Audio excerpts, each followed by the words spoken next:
창세기 20장 1절에서부터 7절까지의 말씀 봉독하겠습니다.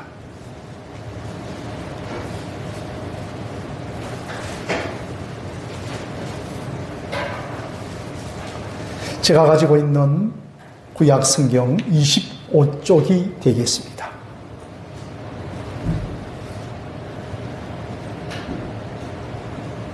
다 찾으신 줄로 알고 받들어 읽겠습니다.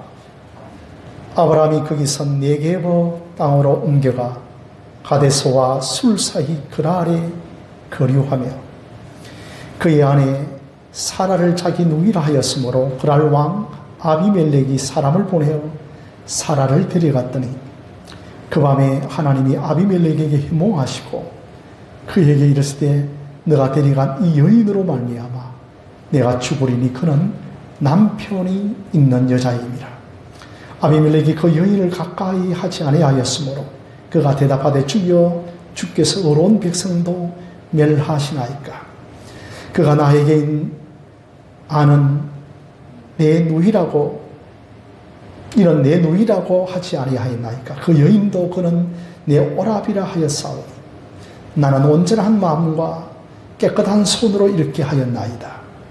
하나님이 꿈에 또 그에게 이르시되 너가 온전한 마음으로 이렇게 한 줄을 나도 알았으므로 너를 막아 네게 범죄하지 아니하게 하였나니 여인에게 가까이 하지 못하게 함이 이 때문이니라. 이제 그 사람의 아내를 돌려보내라. 그는 선지자라. 그가 너를 위하여 기도하리니 너가 살려니와 너가 돌려보내지 아니하면 너와 네게 속한 자가 다 반드시 죽을 줄을 알지니라. 아멘. 자, 오늘도 우리 주님의 이름으로 오신 여러분들을 환영하고 또한 비대면으로 참여하는 하늘샘 교회 모든 건속들에게도 동일한 삼위의 은혜가 함께 하기를 바랍니다.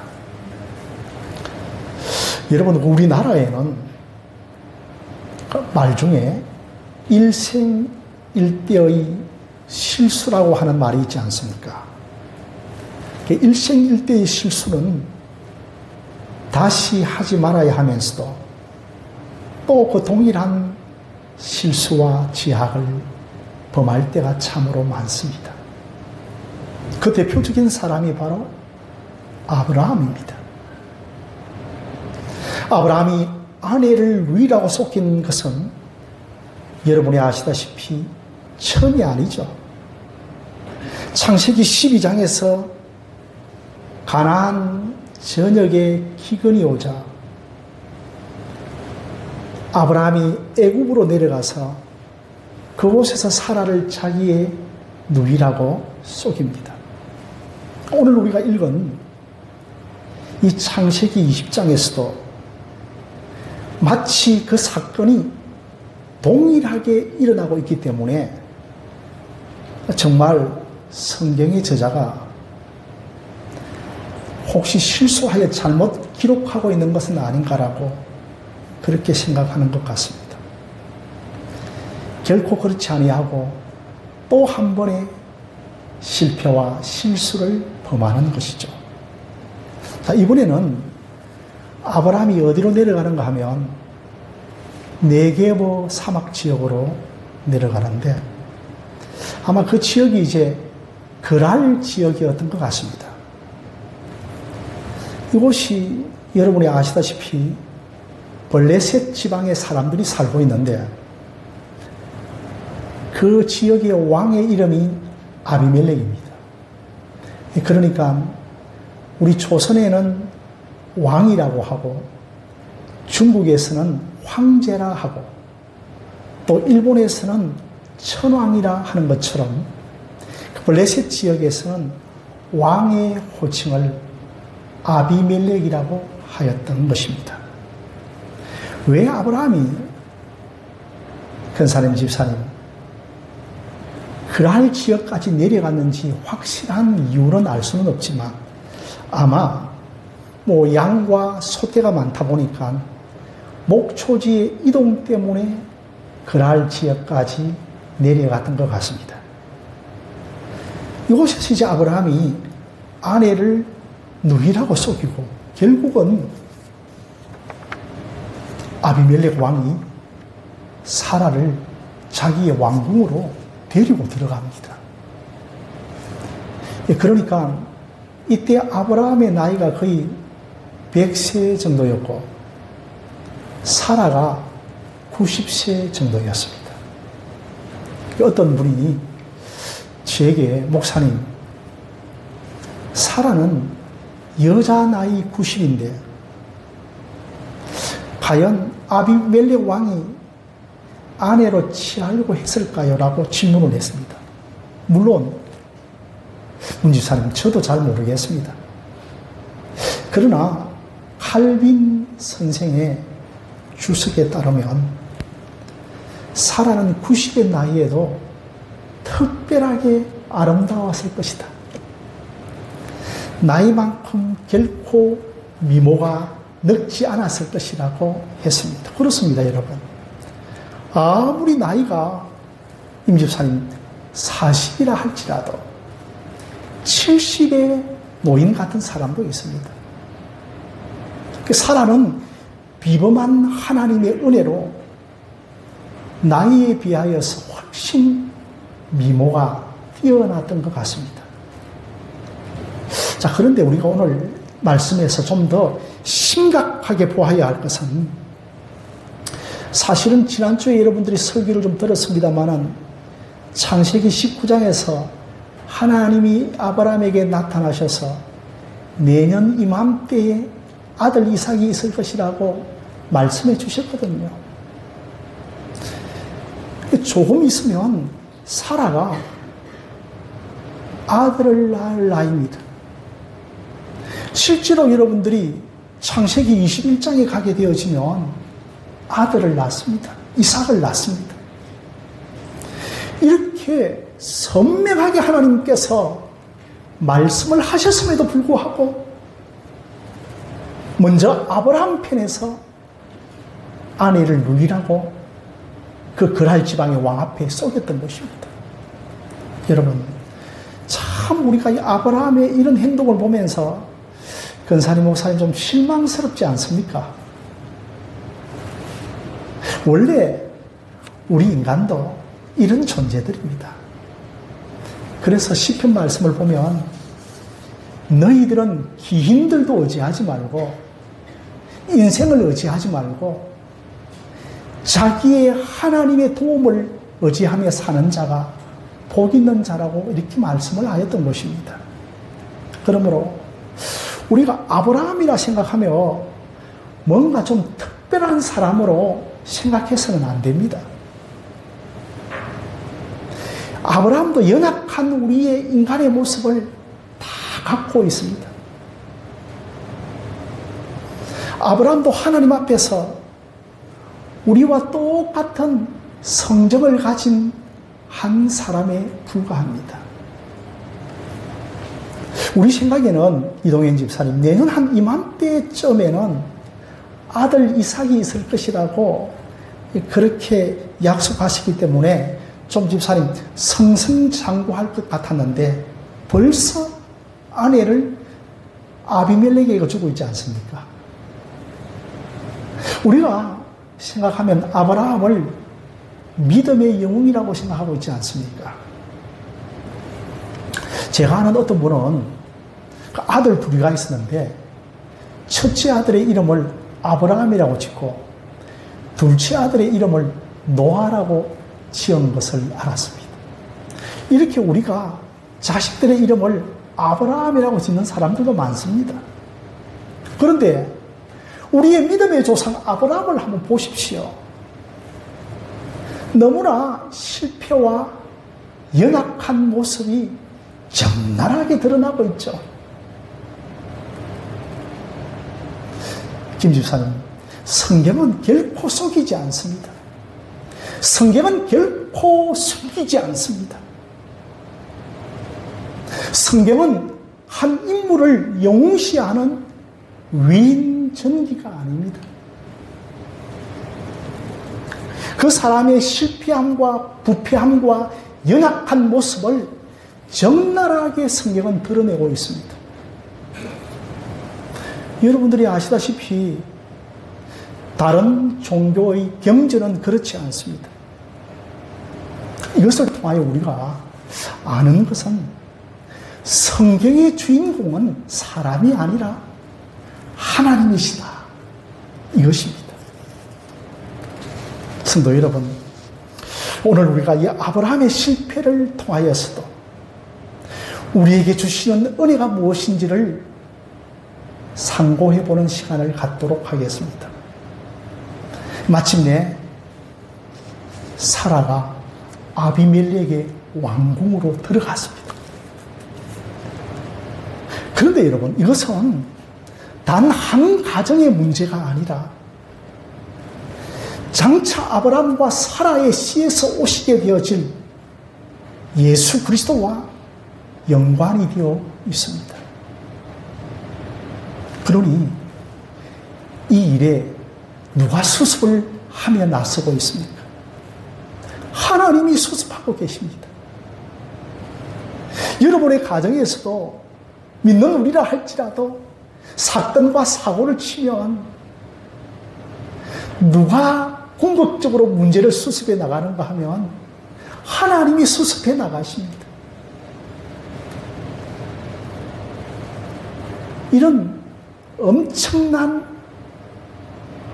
사건이 있을 것 같으니까 하나님께서 밤에 아비멜렉 왕의 꿈에 나타나셔서 너가 데리고 간 그 여인을 취하면 너는 죽을 것이다.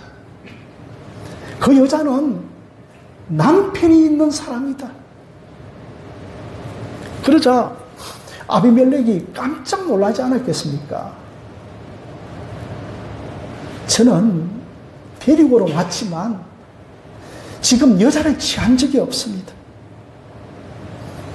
아니, 저들이 단순히 여동생이라고 하였기 때문에 데리고 오시고 저 역시 예의와 범죄를 평소에 지키면서 나름의 어렵게 살려고 노력한 왕이었습니다라고 하나님께 항변을 하였습니다. 결국은 문집사님, 극적인 순간에 하나님이 막으신 것입니다. 왜 이렇게 막으실까요? 하나님과 아브라함과 맺은 언약 때문입니다. 지금 사라가 아비멜렉의 아내로 가버리면 하나님의 언약은 무너지고 장차 예수 그리스도가 오시지 못합니다. 그래서 그렇죠. 사라를 아내로 취해버리면 솔직하게 말해서 누구의 자식인 줄 알겠습니까? 사라가 더럽혀지지 않도록 순결을 지켜주신 것입니다.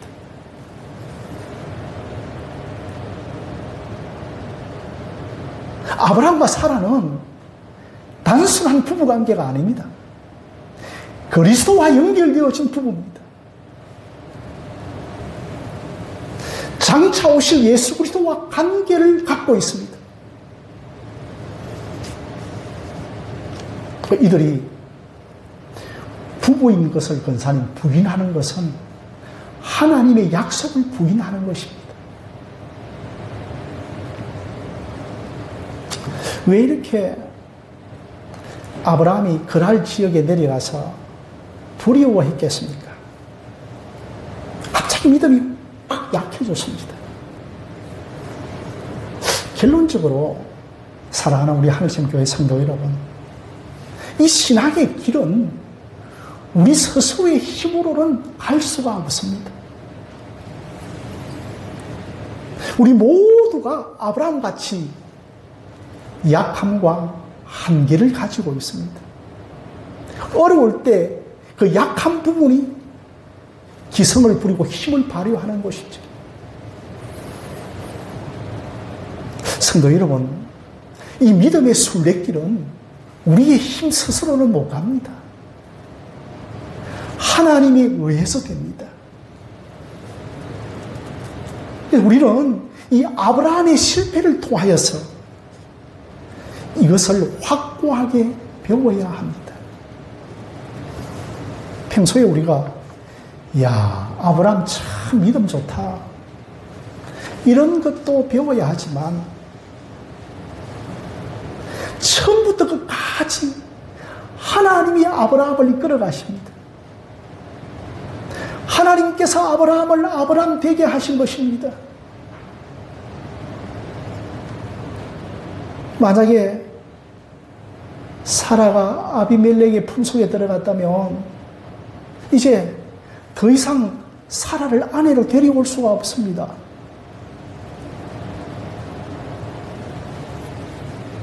그런데 여러분, 제가 창세기 20장을 쭉 읽어보면 특이한 것은 이렇게 큰 실수를 범하였음에도 불구하고 하나님이 아브라함을 책망하고 꾸짖지 않습니다. 그런 내용이 안 나옵니다. 아브라함아, 왜 그렇게 하였느냐라고 나무라지 않습니다. 먼저 아비멜렉의 꿈에 나타나서 너가 취하려고 하는 여자가 남편이 있는 여자다 알려주고, 그러면서 그 아브라함을 불러서 너가 하나님이 꿈에서 나타나서 취하지 못하게 했다고 하는 것을 통보해 주라고 하나님이 말씀하십니다. 정말 우리 하나님 오래 참으시고 인내가 많으시고 긍휼이 풍성하신 분이시죠. 그렇다면 좀 우리가 생각할 때 아브라함의 실패와 죄를 보면서 목사님, 우리가 쉽게 죄를 지어도 되겠네요. 그렇게 생각해서는 안 됩니다. 사실 근사는 로마서 5장 말씀을 보면 죄가 넘치는 곳에 은혜도 더 넘쳤다라고 하였습니다. 그래서 은혜가 더 넘치니까 죄가 있는 곳에 죄를 지어도 되겠네라고 하는 것이 아니라 정말 내가 죄를 짓고 깨닫고 깨달을수록 하나님의 은혜와 용서와 자비가 넘치기 때문에 죄가 넘치는 곳에 은혜가 넘쳐나는 것입니다.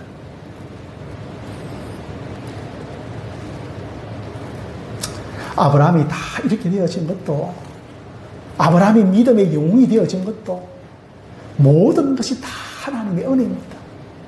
여러분 한번 따라해 보실까요? 모든 것이 하나님의 은혜이다. 시작.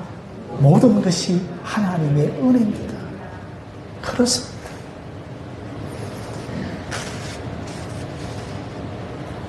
자, 이렇게 아비멜렉이 사라를 다시 보내면서 9절에 너가 어찌하여 이렇게 나를 속였느냐라고 묻습니다. 10절에 너가 무슨 뜻으로 이런 일을 하였느냐고 묻습니다. 그러자 11절에서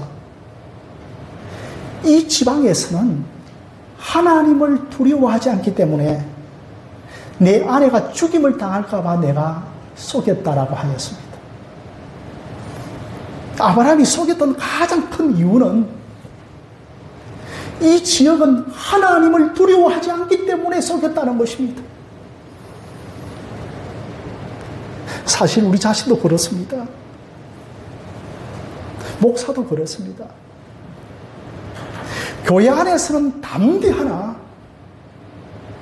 세상 밖에 나가면 하나님을 두려워하지 않는 곳이기 때문에 담대함이 사라집니다. 거꾸로 어떤 사람은 자기의 가진 물질과 재능을 가지고 세상에서는 담대한데 교회 안에 들어오면 왠지 허러적 힘을 못 쓰고 예배가 되어지면 뭔가 쭉쭉 늘어지는 사람을 봅니다. 성도 여러분, 우리는 하나님을 두려워하는 백성이고 세상 사람들은 하나님을 두려워하지 않습니다.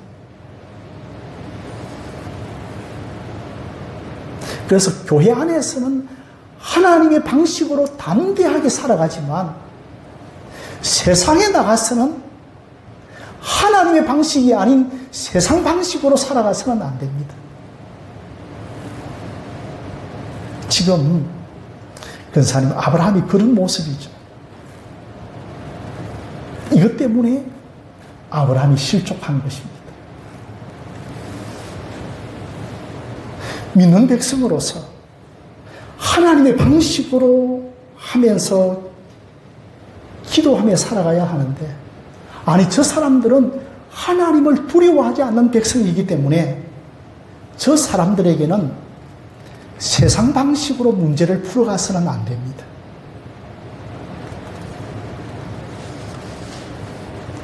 사랑하는 김주영 집사님, 세상 사람들에게도 불신자들에게도 하나님이 역사합니다. 저도 목회 초기에 믿지 아니하는 불신자들이 저에게 손길을 내밀고 도움의 손길을 베풀었던 적이 한두 번이 아니었습니다. 전혀 알지도 못한, 그리고 믿고 교회도 다니지 않는 사람이 저에게 도움의 손길을 베풀어 주시더라고요. 그걸 통하여서 하나님은 안 믿는 자들에게도 역사하신 것을 알았습니다. 안 믿는 사람도 하나님의 수중에 있습니다. 아비멜렉 저 왕에게는 기도해도 안 통할 것이다. 그러니 믿음으로는 안 되고 말씀으로도 안 되고 기도도 안 되고, 그렇기 때문에 아브라함이 거짓말을 한 것이죠. 다윗도 골리앗 앞으로 나갈 때 주변 사람들이 다 말립니다.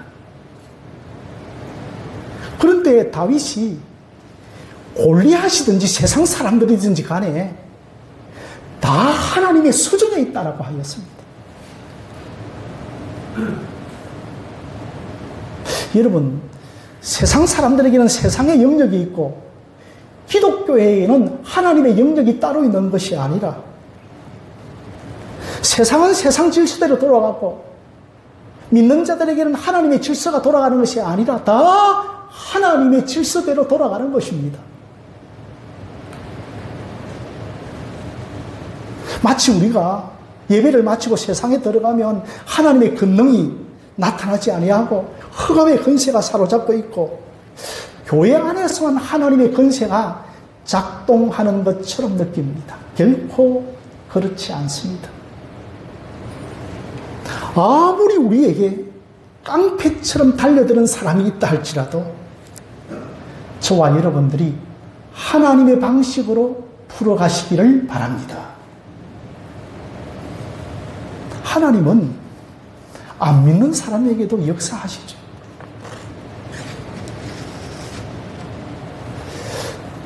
그런데 아브라함이 아비멜렉에게 한 가지 더 변명을 합니다. 12절을 보시면 우리 한번 12절 말씀을 한번 함께 읽어보도록 하겠습니다. 자, 12절 말씀입니다. 보셨죠? 시작. 또 그는 정말로 나의 200 노이로서 내 아내가 되었음이라고 했습니다. 나의 이복 누이라고 하는 말씀을 합니다. 여러분, 이복 누이는 집사님 배다른 동생이죠. 아마 아브라함의 아비가 데라인데 이 데라가 다른 아내를 데리고 와서 낳았던 여동생이었던 것 같습니다. 그런데 아브라함은 이 이방 왕 앞에서 사라가 나의 아내보다는 이복누이라고 먼저 변명을 하고 있습니다. 성도 여러분, 저와 여러분들이 예수를 믿고 거듭난 하나님의 백성들입니다. 우리가 정말 새롭게 태어난 사람들입니다. 그런데 우리에게 옛 사람의 소욕이 남아있어서 늘 우리 안에 성령의 소욕과 싸웁니다. 우리 안에 성령의 소욕이 있지만 끊임없이 우리는 내 안에 육체의 소욕대로 살려고 합니다. 그래서 어느 날 육체의 소욕이 성령의 소욕보다 강할 때 아브라함처럼 저가 나의 이복누이라고 소개할 때가 종종 있습니다.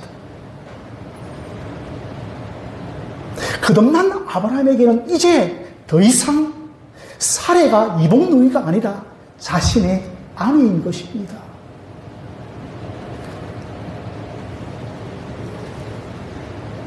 하나님께서는 아브라함의 나이 90세, 99세 때죠. 90세가 아니고 99세 때 나타나셔서 아브라함과 언약을 맺으면서 아브라함아, 너는 더 이상 아브라함이 아니고 아브라함이라 할 것이고 너의 아내 사례는 사라라 할 것이라고 그렇게 말씀을 하셨습니다. 사랑하는 귀한 형제 여러분, 더 이상 아브라함과 사라는 옛사람은 죽었고 새사람이 되어진 것입니다. 이제는 거듭난 하나님의 백성이 되어지기 때문에 나의 옛 과거는, 나의 옛 이름은, 나의 옛 자아는 죽은 것입니다. 거듭난 사람은 이제 성령의 소욕을 따라 살아가며 성령을 거심게 하지 않는 사람들입니다. 그런데 아내를 누이라고 속입니다. 아직도 우리가 힘든 것은 신분적으로는 거듭난 하나님의 백성임에도 불구하고 아직도 우리 안에 육체의 소욕이 남아있는 것입니다.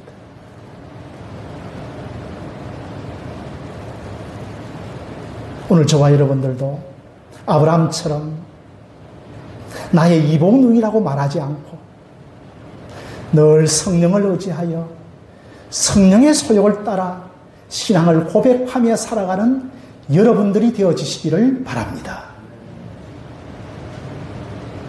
골리앗을 골리앗 방식으로 이길 수 없습니다.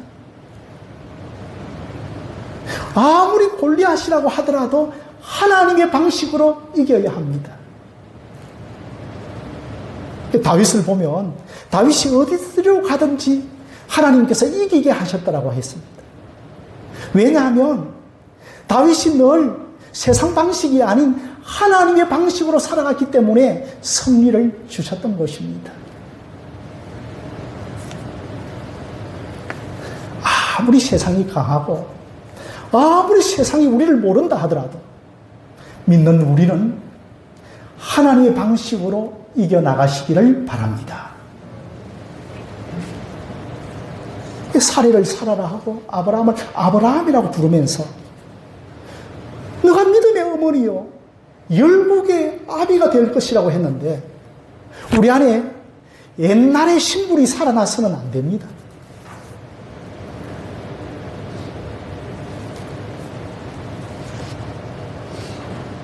그렇기 때문에 우리는 결코 자기의 의로 옛 과거의 신분으로 하나님께 나아갈 수가 없죠. 오직 모든 것이 하나님의 은혜입니다. 하나님의 은혜 아니고서는 안 됩니다. 은혜 아니면 아브라함 마른 막대기입니다. 은혜 아니면 아브라함 아무것도 아닌 것입니다.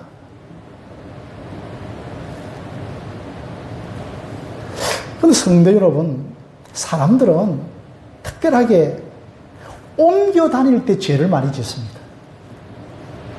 지역을 옮겨 다닐 때 여러분 기도를 많이 하셔야 됩니다. 물론 다들 가정주부이기 때문에 이동이 그렇게 많지는 않는 것도 사실이죠.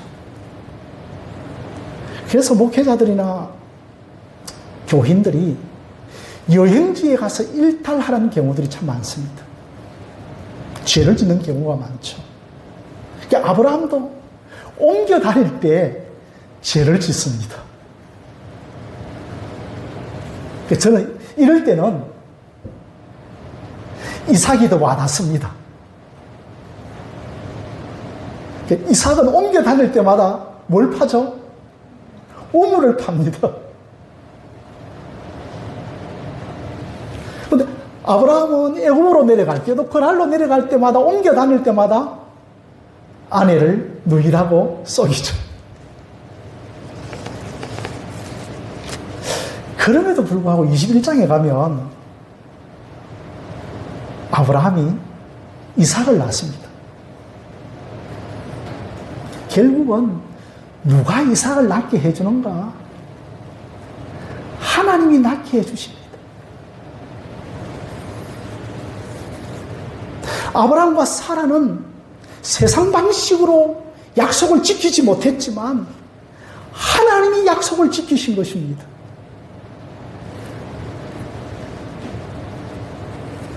그 어느 성경학자는 만약에 이곳에서 사라를 아비멜렉이 취했더라면 정말 아브라함의 자식이 누구의 자식인 줄 알았겠느냐고 하나님이 지켜주셨습니다.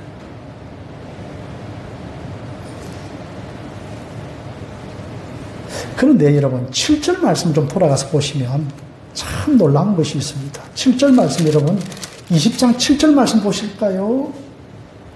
함께 읽겠습니다. 시작. 이제 그 사람의 아내를 돌려보내라. 그는 선지자라. 그가 너를 위하여 기도하리니 너가 살려니와 너가 돌려보내지 아니하면 너와 내게 속한 자가 다 반드시 죽을 줄 알지니라고 했습니다. 하나님이 이렇게 실패하고 실족하는 아브라함을 어떻게 소개하고 있는가 하면 아비멜렉에게 그가 선지자라고 소개합니다.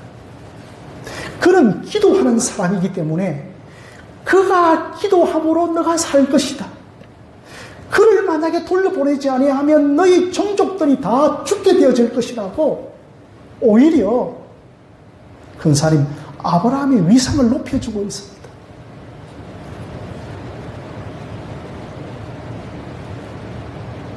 아비멜렉에게 하나님은 나의 종 아브라함을 함부로 대하지 말라. 그는 기도하는 사람이다. 함부로 업신여기지 말라고 그렇게 말씀하시는 것입니다. 여러분 생각해 보십시오. 아비멜렉이 볼 때 아브라함이 얼마나 가찮게 보이고 실없는 사람처럼 보였겠습니까? 그런데 하나님은 그가 내 종이다. 그가 선지자다. 그가 기도하는 사람이다. 너가 죽고 사는 생사 여탈권이 아브라함에게 달려있다. 이렇게 출수된 아브라함의 권위를 높여주고 있습니다. 그리고 여러분 임지사님 17절에 가니까 실제로 아브라함이 기도하니까 닫힌 태가 건살이 열립니다. 그러니까 그분들 종족 전체에 태를 닫으신 것입니다. 그런데 태가 열립니다. 뭐 태가 닫혔다니 여러분 사람의 태뿐만 아니라 가축의 태까지 다 닫아버렸었습니다.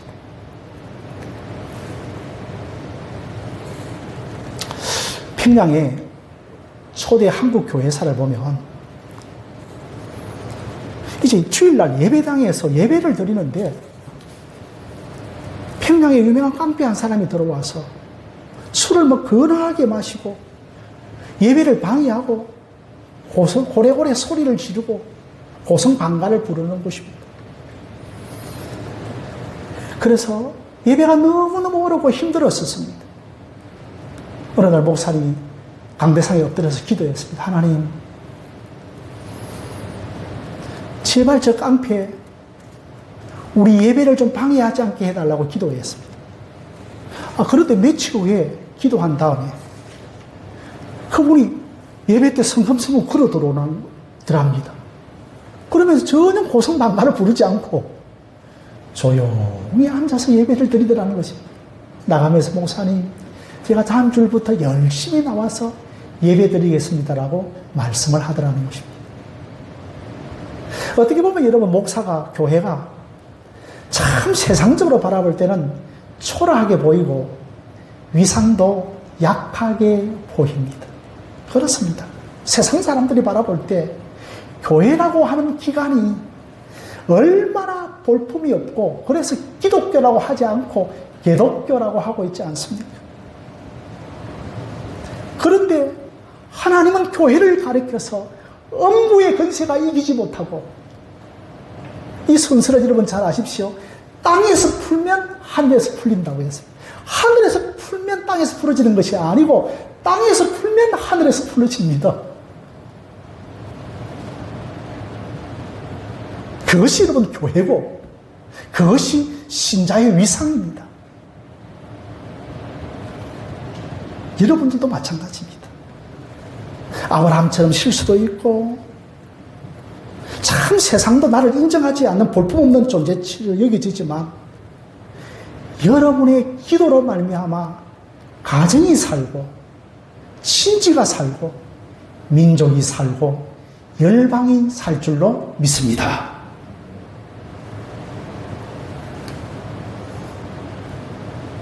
그러므로 저와 여러분들이 늘 아브라함과 같은 기도의 자리에 있기를 바랍니다. 결코 기도하는 것을 가소평가해서는 안 됩니다. 그래서 여러분, 야고보서 한번 말씀을 보시면, 올려주시면 함께 읽겠습니다. 시작. 그러므로 너희 죄를 서로 고백하며 병이 낫기를 위하여 서로 기도하라. 의인의 간구는 역사하는 힘이 큼이니라. 의인된 교회가 기도하는 힘이 크고, 의인된 신자가 기도하는 힘이 크고, 창세기 19장에서 의인 10명 된 교회가 기도하면 내가 저 소돔과 고모라 땅을 멸하지 않겠다고 했는데, 의인 10명 된 교회가 없고 의인 10명이 없었기 때문에 소돔과 고모라 성을 멸하여 버렸던 것입니다.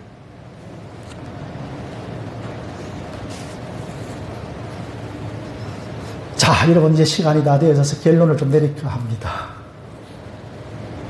14절에 보면 아브라함에게 양과 소와 종들을 주고 아내 사라도 돌려보내면서 심지어 사라에게는, 근사님, 은천개를 줍니다. 이 은천개가 얼마나 어마어마한 양인가 하면, 한 사람의 노동자가 167년을 일해야만 얻을 수 있는 은천개입니다. 거부가 되게 하여 돌려보냅니다.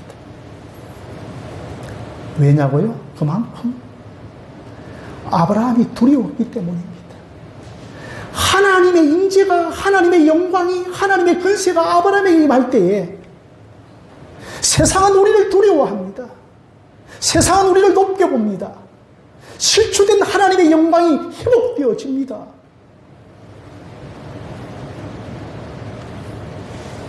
여러분, 이 모든 것은 배후에 하나님이 역사하셔서 두려움을 주셨기 때문입니다.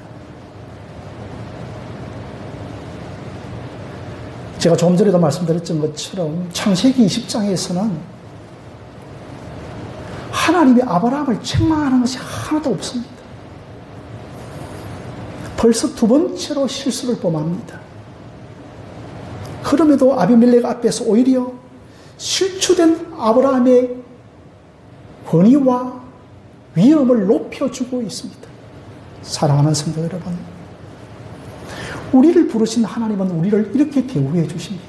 아마 끝까지 하나님 나라 갈 때까지 우리를 이렇게 대우해 주실 것입니다. 우리가 부족하고 연약하지만 결코 우리를 내치지 않습니다. 아브라함이 본토 친척 아비집을 떠나는 그 순종을 하나님은 받으시고, 그 순종을 그렇게 대단하게 여기시면서 아브라함을 끝까지 책임져 주십니다.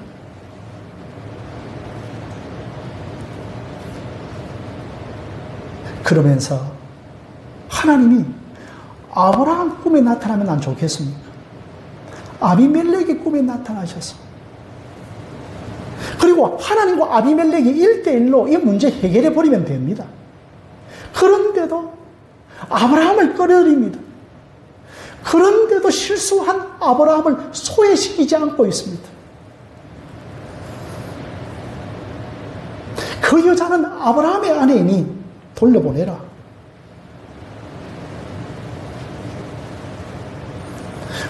하나님과 아브라함 사이, 아니 아비멜렉 사이에 문제를 처리해버리면 됩니다, 목사님. 그런데 굳이 아브라함을 끌어들입니다. 아비멜렉 앞에서. 아브라함의 기도가 아니면 닫힌 태가 열리지 않게 합니다.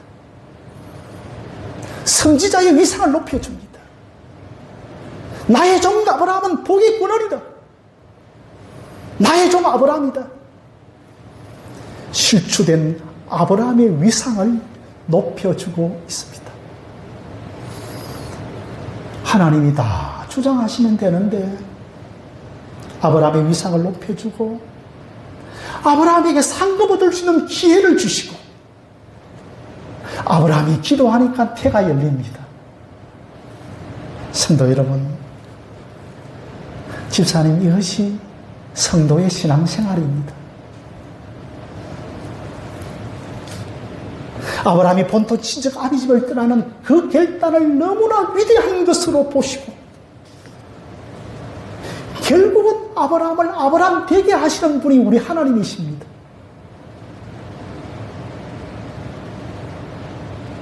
우리 임 집사님이, 우리 김지영 집사님이 어느 해에 내가 예수 믿겠다고 하는 그 조그마한 순종을 보시고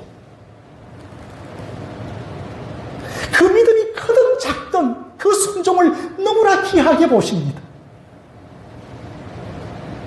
그래서 우리가 부족하고 실수를 하고 범죄를 하더라도 하나님이 우리를 붙들어 주십니다. 끝까지 우리를 하나님의 거룩한 종으로 빚어 가십니다.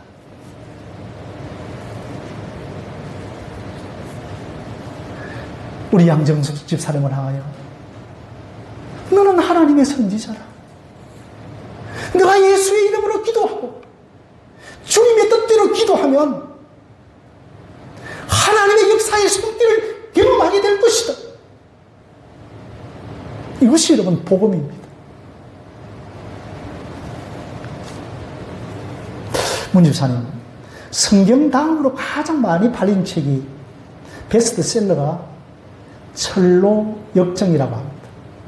이 철로 역정은 17세기의 청교도였던 존 버년이 지었던 신앙소설입니다. 우리가 철로 역정입니다. 아브라함이 철로 역정입니다. 우리도 아브라함처럼 실수와 연약함이 많지만 하나님은 그때그때 나타나셔서 세밀하게 섭리하시고 아브라함을 인도해 가십니다. 저는 이렇게 기도해 봅니다. 하나님, 제가 주의 길을 가오니 나머지는 좀 모자라도 끝까지 책임져 주실 줄로 믿습니다. 이 종이 가는 길을 강하게 하여 주옵소서라고 그렇게 기도합니다. 사랑하는 김오신 권사님, 우리 자신이 누구인가를 배우시기 바랍니다. 우리는 내가 기도함으로 당신이 산다. 이렇게 우리는 세상에 특출난 존재들입니다. 신자는 결코 아비멜렉 같은 세상에 지적받고 교훈받는 인생들이 아닙니다. 우리의 기도에 의하여 세상이 살고 죽고 내 가족이 살아나기도 하고 죽기도 하고 내 이웃이 살아나기도 하고 죽기도 하는 것입니다. 그러므로 아브라함의 실패에도 불구하고 신실하게 아브라함을 인도해 가시는 이 하나님을 바라보면서 강하고 담대하게 세상 방식으로 살아가지 아니하고 하나님의 방식으로 살아가는 여러분들이 되어지시기를 주님의 이름으로 축원드립니다. 우리 함께 찬양 드리겠습니다.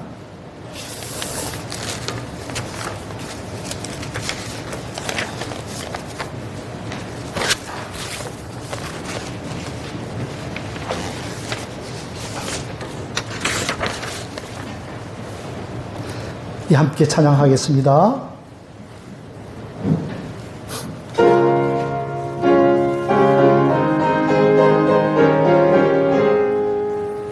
주가 맡긴 모든 역사 힘을 다해 마치고 밝고 밝은 그 아침을 맞을 때 요단강을 건너가서 주의 손을 붙잡고 기쁨으로 주의 얼굴 배우리. 나의 주를 내가 그의 곁에 서서 배우며 나의 주를 손에 못 자국을 보아 알겠네. 하늘나라 올라가서 주님 앞에 절하고 온유하신 그 얼굴을 배울 때 있을 것을 예비하신 그 신사랑 고마워 나의 주께 기쁜 찬송 드리리. 나의 주를 내가 그의 곁에 서서 배우며 나의 주를 손에 못 자국을 보아 알겠네. 이 세상을 일찍 떠난 사랑하는 상모도 내가 의미하고 있겠네. 저희들과 한 소리로 세상으로 비춰 혼자 사랑하는 주를 배우며 나의 주를 내가 그의 곁에 서서 배우며 나의 주를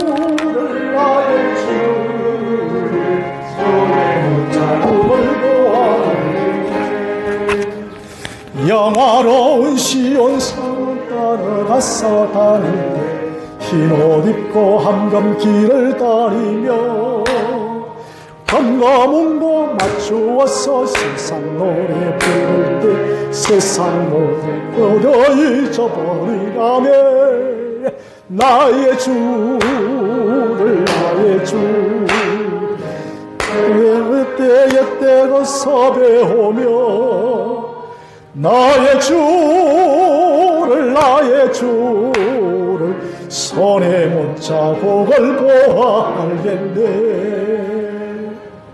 기도하겠습니다. 하나님 아버지, 참으로 우리의 믿는 것이 무엇이라고, 우리의 작은 입술의 고백이 무엇이라고 아브라함을 끝까지 신실하게 그의 실추된 위상을 높여주고 그 어머니의 하나님이 나의 하나님이라고 따라왔던 루시의 고백이 무엇이라고 그에게 예수의 씨가 오게 하시는 하나님이심을 오늘 배우고 묵상을 합니다.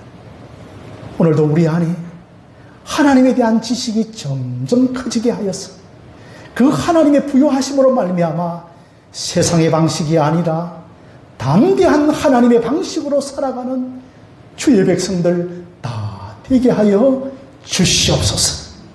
오늘도 귀한 예물을 들고 나왔습니다. 다 흠양하여 주시고 저들의 생업과 산업을 복되게 하시고 육신의 아픔으로 말미암아 고통당하는 주의 백성들이 이 자리에 많습니다. 정확하게 아픈 부위들마다를 아시는 주님께서 안수하여 주시고 치료하여 주시고 고쳐주시고 깨끗게 하여 주옵소서.